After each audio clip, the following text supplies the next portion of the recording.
Mga master, para sa susunod na taon ay naglaan ang Philippine government ng nasa 9.5 billion para sa 2025 medical allowance ng mga government personnel. Ito nga po ay sinabi mismo ng DBM at ang halaga daw na makukuha ng mga eligible personnel bawat isa ay nasa 7,000 pesos.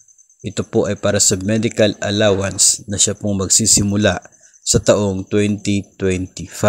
Alam po natin na marami po ang magiging masaya the moment na ito po ay ma-approve, itong 2025 budget including this allocation para mapakinabangan ng mga government personnel.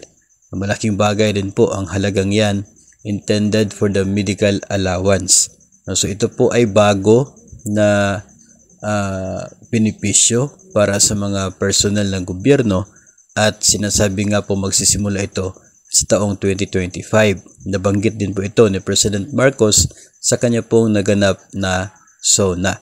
Hanggang sa ngayon mga master ay hinihintay din po natin yung executive order para sa salary increase dahil wala pa po tayong nakikita o wala pa po na-publish na executive order para sa Salary Standardization Law 6, ang isa din po sa mga binanggit ni President Marcos na aprobado na noong kanya pong SONA.